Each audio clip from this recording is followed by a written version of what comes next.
Hi, everybody. Hi, can everyone hear me? Yes.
I wanted to sit outside tonight, but our neighbors are having a pool party.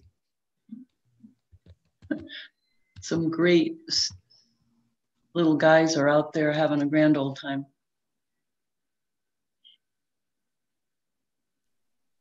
Perfect night for it. It's beautiful. It is. It is. I think there's a full moon tonight, too. Oh, look out for that. Oh, the blood moon, I think.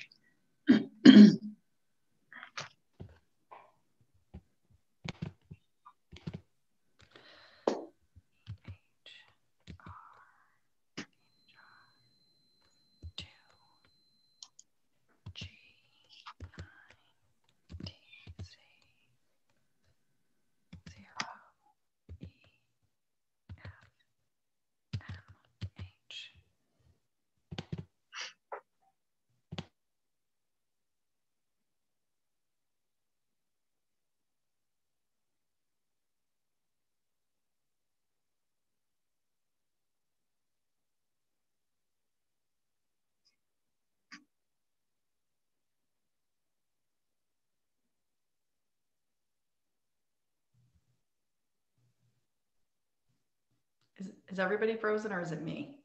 Oh, you're moving, Linda. Okay, good.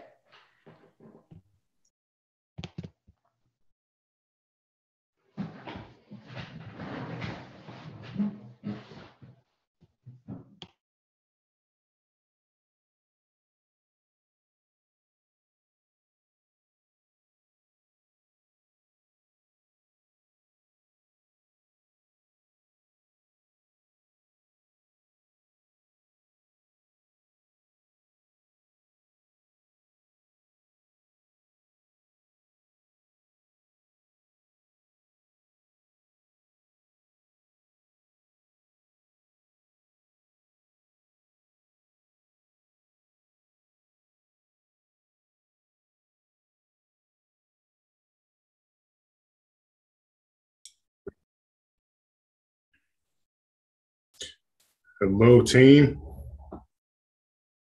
We see each other again. Okay. So we're going to start promptly at 6. Okay.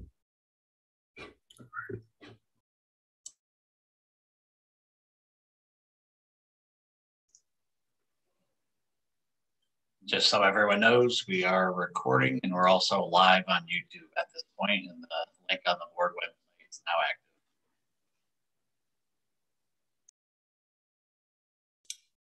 Mr. Malloy, how's attendance looking so far? Looked right before, and aside from the panelists here, we have 16 others joining as attendees. Terrific. Okay.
All right, team, are we ready? Thumbs up.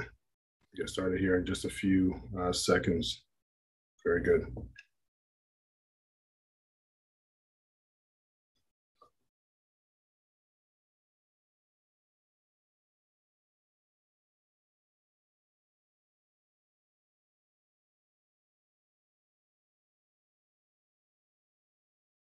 All right, 6 p.m. Let's get started.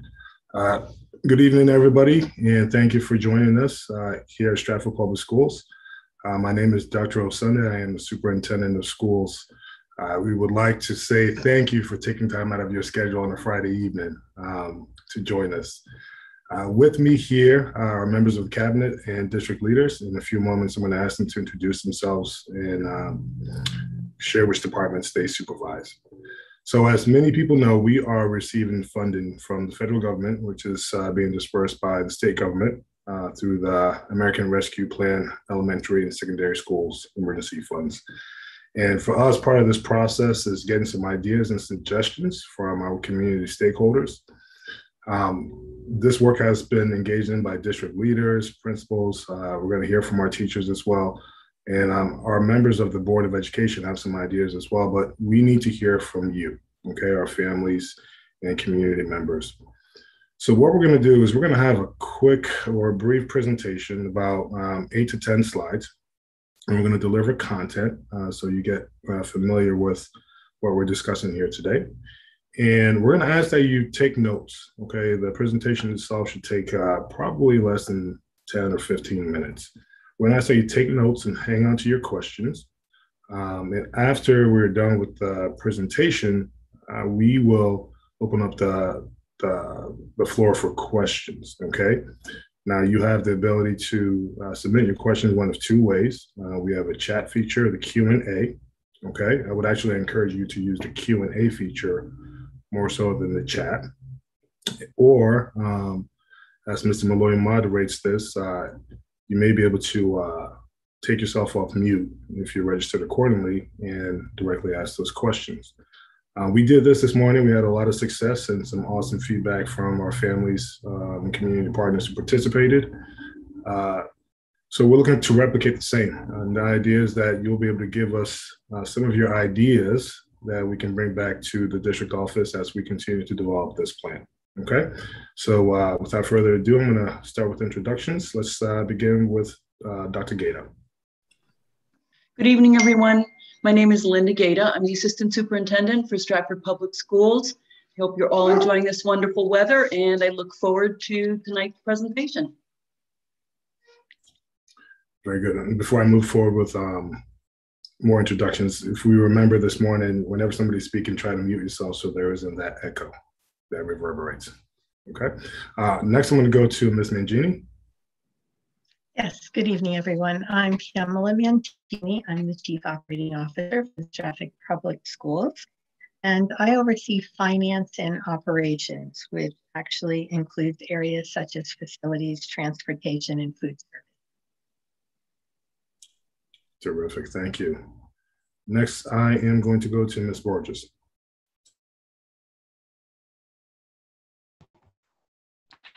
I am Heather Borges. I am the Director of Pupil Services for the Stratford Public Schools. I oversee special education, pre-K through 12.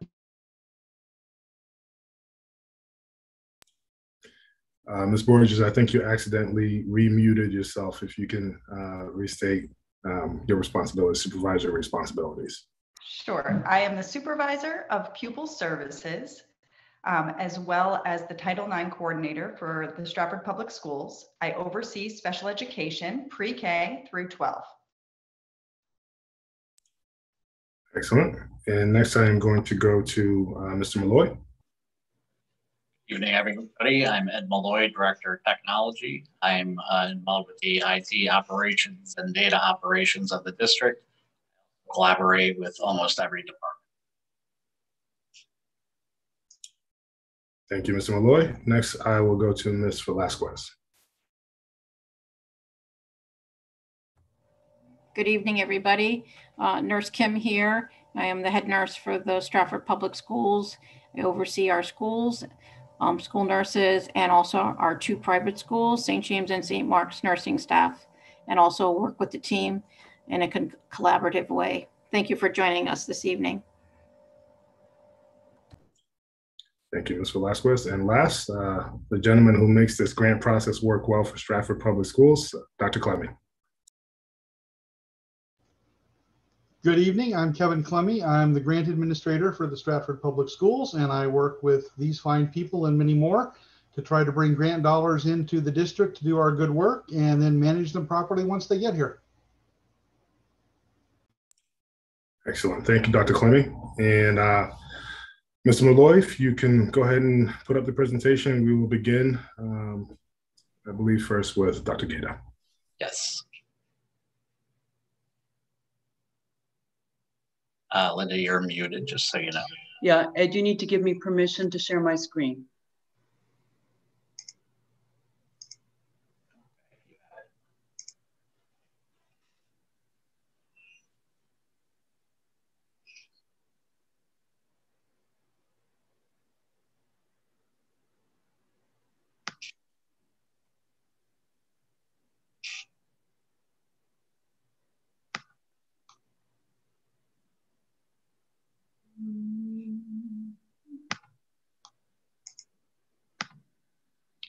Okay.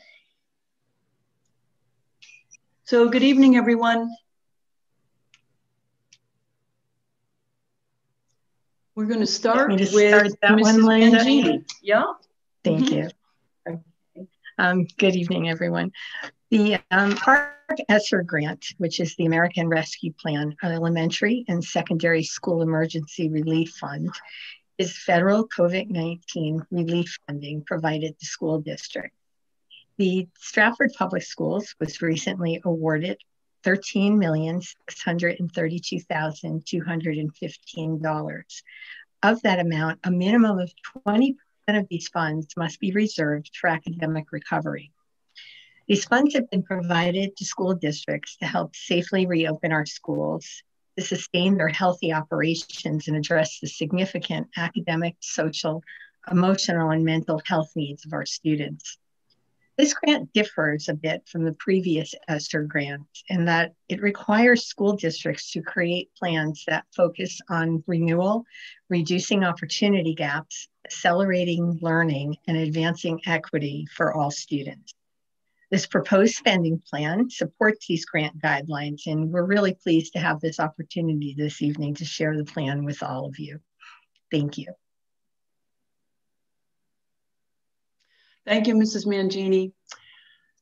So to begin with, in moving forward, in developing this plan, we had to take into consideration the needs of students and families to address the impact of COVID on our school district. So we picked several crucial areas. This plan focuses on supporting students and staff safely returning to school full-time and in the classroom. It also takes into consideration helping students achieve grade level learning after COVID and, in many cases, a good deal of distance learning. Third, we need to consider maintaining the continuity of services to students and families, specifically by retaining staff and programs. And another important priority for us was to ensure that district resources are equitably available to students, families, and staff. That being said, we'll discuss now some of the major categories and speak to the funding from this particular grant. So the first category that we're going to speak about is academic support, and it is the biggest percentage of the plan.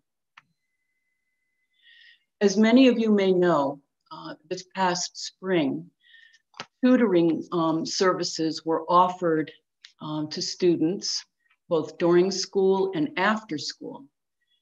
Our plan is to continue this particular resource for students, not only after school, but also during school. And this particular resource would continue through 2021-22, this coming school year, the following school year, and the school year after, 2023-2024. In addition to the tutors that we have hired and engaged so far, we're also going to be making a concerted effort to add bilingual tutors to our resources. The needs of multilingual families and service and students were, in many ways made us realize that we needed to expand the services that we offer through tutors. In addition to tutoring, we're also continuing to offer transportation to students who decide and are able to stay after school, but would require transportation home. So this plan takes into consideration, in addition to tutoring, offering transportation for students to be able to take advantage of the tutoring. In addition to that, in order to support students academically, we're offering summer programs through the summer of 2023. This year, our summer programs are very similar to what we've offered in the past in terms of credit recovery. There are some enrichment programs. Our elementary program has a STEAM focus, and we're even offering a preschool, a program for students who are coming into kindergarten, but who have had no preschool experience. And so the difference between the programs we're offering this summer and those we may have offered in the past is that students can attend these programs free of charge, and transportation is offered as well. This last area of academic support, considering the expanded educational staffs to include special education, will be addressed by Miss Heather Borges. Thank you. Hi, everybody. So a portion of that 39% is going to be used to expand our special education staff, both in the areas of contracting services and hiring services. So we plan to increase special education teachers, speech and language pathologists, occupational therapists, and physical therapists, social workers as well. So that'll be used, as well as contracting services such as risk assessments or other needs we might need to contract outside of the district to support our students. And that segues into our next section of social and emotional support. So 7% of the funding is going to go towards social and emotional support. We want to continue our outreach program. We want to use this to help re-engage students to in-person learning. These staff members will work with students and families to help them successfully transition back into our buildings. We're going to continue to use the service of Securely to monitor students' computer use. That monitoring service runs 24/7. If a student searches or looks up something that is of concern, we will be notified, our staff will be notified, and they'll be able to reach out to families to work with you guys to support the students. We are rolling out our second year of Ruler. It's very exciting. This is going to be the first year where the students are going to get to actively participate in the Ruler lessons. With that, we'll be using Ruler to assess our student needs, our school needs, and our community social and emotional needs. Training for staff on the promotion of greater student engagement. We're going to focus on trauma-informed teaching, specifically traumas that maybe happened due to COVID, as well as working on culturally and responsive teaching techniques to be able to better engage and meet the needs of all of our learners. So those are some wonderful things that we're going to use a portion of this money to be able to support. Thank you. Hi, the next category that we'll be discussing this evening is health and safety. This will encompass 3% of the funding. Some of the areas that the funding will be used for is additional staff, perhaps additional nurses, in regards to COVID-related recovery in terms of COVID tracking, contact tracing, quarantine, also COVID testing in school. We're currently looking at different opportunities that we'll have available to us. So we will use some of this funding for that. In addition to that, we will be able to purchase additional safety equipment, cleaning supplies, other items that we would need to support additional safety mitigation strategies that so many of us have been talking about this past year. We'll be able to purchase whatever we need in regards to masking, additional cleaning supplies that we might need for a special classroom. So this funding will be used for those purchases. Thank you.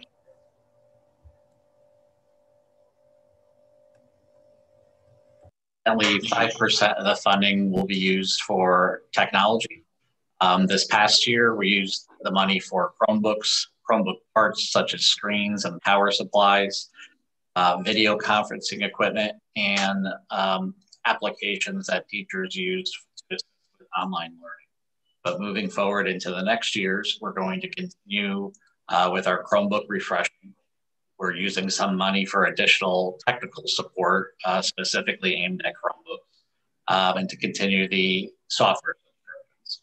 In addition, we're going to consider some network upgrades, such as wireless access points and routers and switches.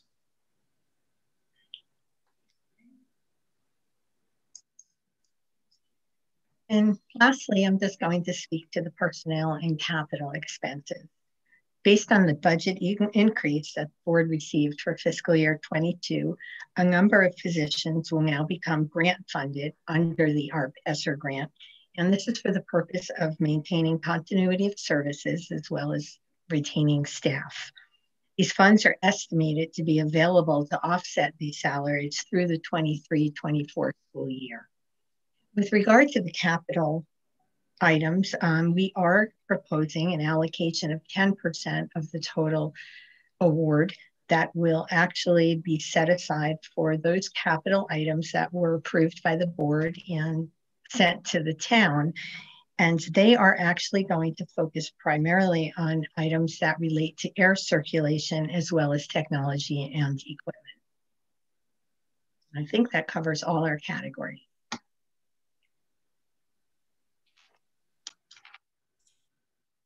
Very good. At this time, I'm going to ask Mr. Malloy, go ahead and open up the floor for questions, suggestions.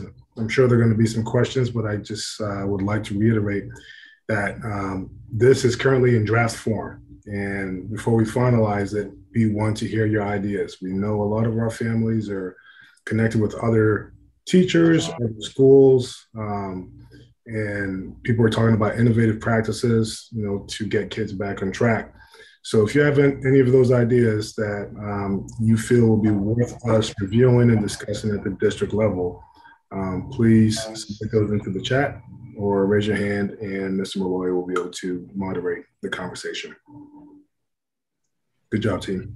So if the attendees were to bring their mouse towards the bottom of the screen, there's a Q&A button. Looks like we have our first question in now.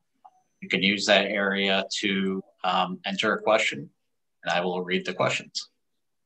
So the first question has arrived. Can the money be spent to hire more teachers and lower class ratios?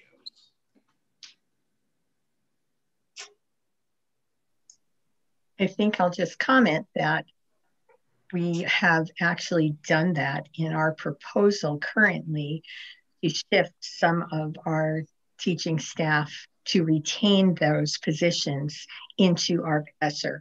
Our original plan that we submitted to the board as administration was to reduce some additional classroom teachers. And in order to maintain the terminology of the grant is continuity of services and keep our class sizes pretty much where they are, which is pretty reasonable. We were able to allow many of those teaching positions to remain. But of course, there is discussion to take that a step further. I think I would just caution all of us, and it's something that's very much in the forefront of our thought process, is the fact that these funds do not last forever. So we do have to be careful how we commit them over the next few years. I guess there's a follow-up comment to that. Meet ESSER fund requirements such as accelerated learning, equity for all students, and services. You should continue funding Algebra 1 to 7th graders, as well as fund other advanced subjects for kids who have not been affected by COVID and are more advanced. Equity means all students have resources to meet their individual potential. Holding them back goes against equity. And I can move on to the next question. In addition to tutoring services, what other strategies or offerings are we considering to mitigate learning gaps caused by the pandemic? Well, I can start and add a few things to that. We have a process called SRBI, and an important piece of determining what students need, where they are, and how we get them to where they need to be is looking at some of the data that we collect during the school day to see how students are in terms of reading comprehension, mathematical problem solving, etc. In addition to that, in addition to academics, as Ms. Borges already mentioned, social emotional learning is an important part of what we're looking at as well. So considering the data, and each building meets on a regular basis to look to see how students are performing, and having discussions about how we can provide the resources and the services that they need.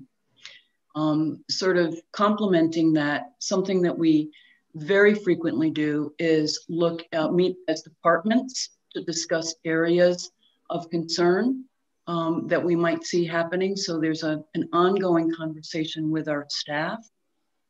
Teachers over the last year and a half have learned some very interesting and engaging ways to work with students in different settings and technology. We have a great deal there. And we have opportunities, for example, during our professional learning days, to have teachers come together and share strategies and some approaches that they've used that have been successful. So keeping a dialogue going and helping teachers to interact with students on an individual basis as well as small groups. We're looking at small group learning as well. These are all possibilities for us.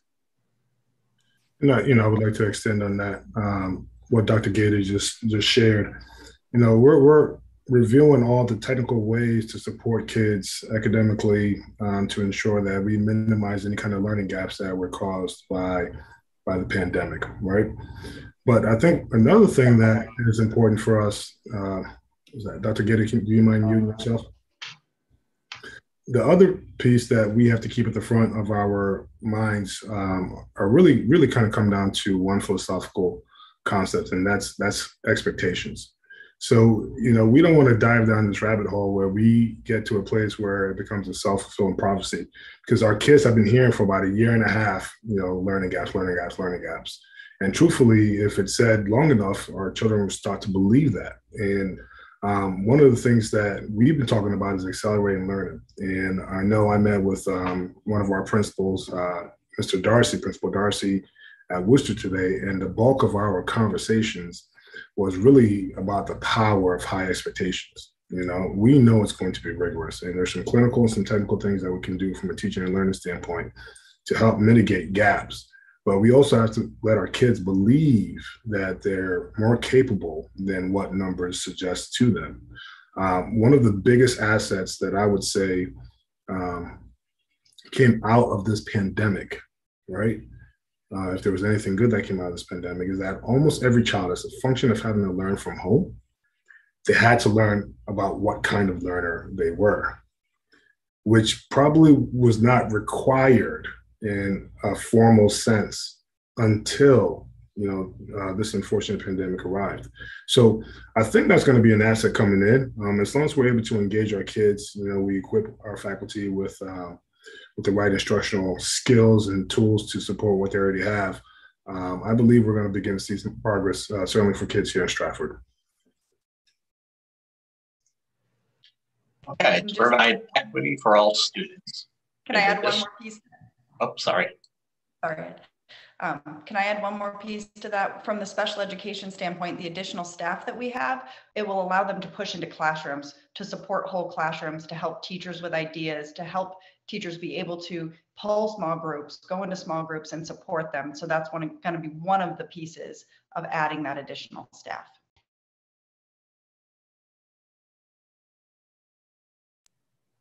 Okay. Next question. To provide equity for all students, could the district bring back foreign language to all elementary classes, not just the couple we have? Studies show that the younger children, it's easier to learn a foreign language. It also improves scores and teaches students about other cultures. I can take this. I'm really liking the advocacy that I'm hearing out of this kind of comment. I think it's definitely a suggestion that we can bring back to the table. I'm not sure if we'll be able to launch that for this year, but as we look at future years, it's certainly is a conversation that we can have at the district level in conjunction with the board. So thank you for that suggestion. The next question, are there plans for professional development for teachers to help them use technology to give instruction? I think that now we're with one-to-one devices and narrowing the digital gap. I'm curious to how we're thinking about incorporating technology into our instruction and learning. I could definitely take part of that. We have a software specialist district-wide, Valerie Calvanese, who has created tutorials for all teachers. That resource has been a more on-demand resource. We do have actual workshops occasionally. We don't have any planned for the beginning of this year, but we definitely, I'm sure we'll have some over time. And the curriculum department is involved with integration strategies for technology into different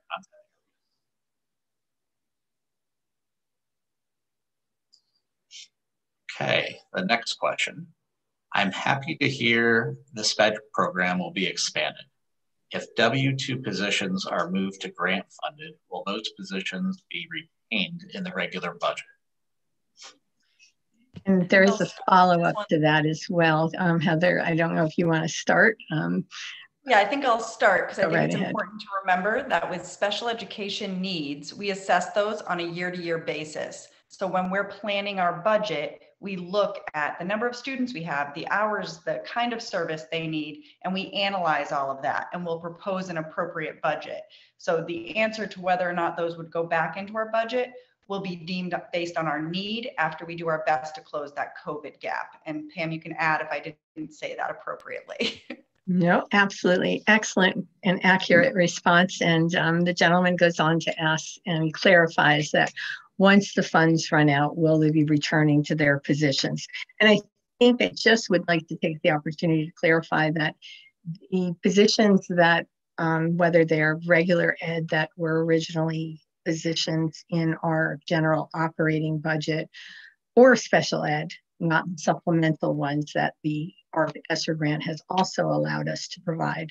But those positions that were in the general operating, and because of our reduced percentage increase from what the board had proposed, we had to shift quite a few of those positions, which are listed on our website, to the ARP ESSER grant. And I think we will be doing our due diligence to evaluate those positions and to find areas within our budget over the next few years that perhaps we can repurpose dollars. But there is a very big concern about having over $2 million worth of salaries expense to a grant that is going to run out. So I really want to keep that message going for everyone. We really need the town's support, and we have discussed this with the town. They're well aware of this. I mean, they all deal with one-time grant awards such as this themselves on the town side. So it's just something that I think we all need to keep in mind, that at some point in time, we want to continue the support of our students. Hopefully some of that support might be lessened as the years go on, but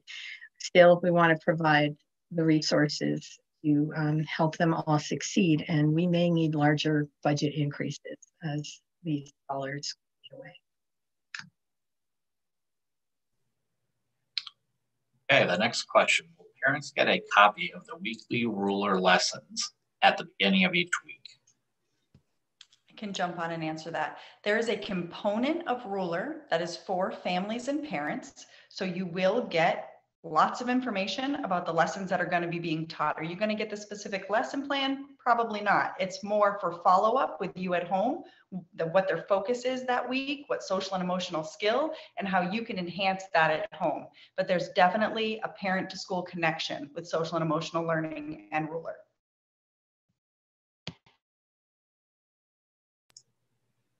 Next question. Is tutoring going to be offered during school hours or after school? As I'm concerned, students might have a lower attention span after school. So our plan is to offer tutoring both during the school day as well as after school. So we did that during the school year, this past spring. I think that gave principals a chance to see how the system's working and what works best for their school system. So they'll be right on top of that at the beginning of the year.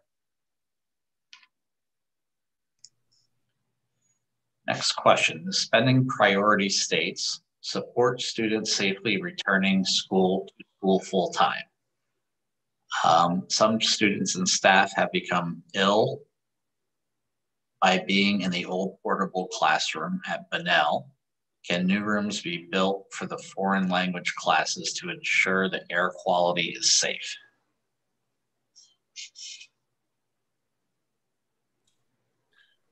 So I'm gonna, I think that's a question worth exploring, but that's a capital project. And I would go as far as saying that at this point in time, that suggestion would not come out of this current grant opportunity.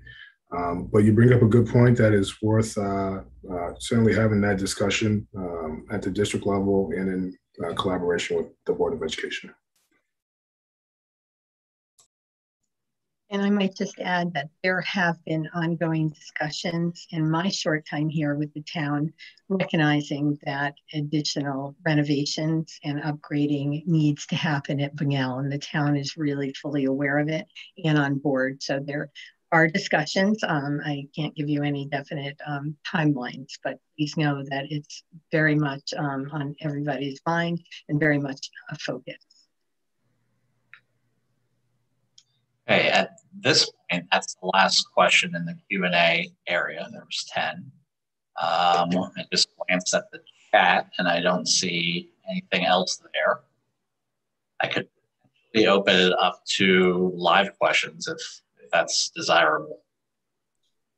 Yeah, I think that's a good suggestion, Mr. Malloy. I would put the suggestion or the advice out there, because part of this forum is to ensure that we walk away with some tangible ideas. And we've heard some of the advocacy pieces. If I recall correctly, there was a suggestion for algebra, there was a suggestion for academically foreign languages.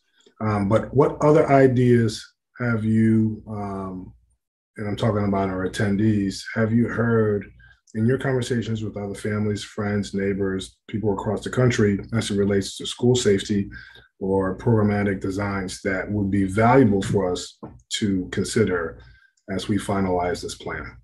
So if we're going to go that route, Mr. Malloy, I would like to focus that moderation piece on idea generation so we can note that. And since it's not in the chat, we won't be able to export it. So if somebody can kind of take some notes on some of the ideas that are shared. Okay, so the attendees, if they would like to speak, there's a raise hand button you would click. I would see that in the attendee panel, and I would hit the allow to talk option that is there for you. While we're waiting for that, I'm going to go back to the technology PD piece for a moment, because one thing I wish I said, now I have an opportunity, that we used to have instructional technology teachers. In addition to professional development, they used to do lesson modeling.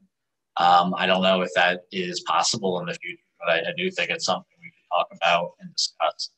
I've learned over my years that just PD or going to a workshop, it's okay, but lesson modeling and showing teachers and being coached by their time, that's another level, and something we used to have, and maybe someday we'll have it again. Okay, I look over. I don't see anyone looking to speak. I don't see any additional questions at this time. Okay. So why don't we do this? You're still going to have the continued opportunity to send suggestions to us. And Ms. Borges, if I can tap you earlier in the forum this morning, you spoke about the form that families can access and maybe submit suggestions. Do you mind reviewing that again with this panel, with this audience? Absolutely. So on your invite that you received through the news blast that went to a couple different ways from Mrs. Lykoudis, on there is a Google form that you can click. And in that form, there's an opportunity for you to ask a question or to give a suggestion. So please feel free over the next 2 weeks to open that form up and pop in your suggestions and your questions. We are taking everything that you said tonight in the Q&A and compiling those as well. So we're going to be looking at all of this over the next 2 weeks, but the Google form is a great way for after you leave here and you reflect for you to give some ideas. Okay, I'm going to look to adjourn this. I just want to extend again to our families and colleagues and community partners who hopped in this call today. Thank you for taking time out of your Friday, all right, to join us and share some of these ideas. And for me as a new superintendent, one of the things that became clear between the earlier forum and this evening's forum is really the construct of the notion of advocacy, right? Making sure our kids receive the best. So we're going to take your ideas, and as Ms. Borges just suggested, utilize the form. Dr. Clemmy is going to be working to finalize this, so the sooner the better, if you can get that information to us. We're going to come up with a great design, and we're going to look to implement it right when school starts. But again, from Stratford Public Schools and on behalf of the Board of Education, thank you so much for joining us this evening, and please enjoy your weekend. All right, team, well done. Okay, we got some work to do, and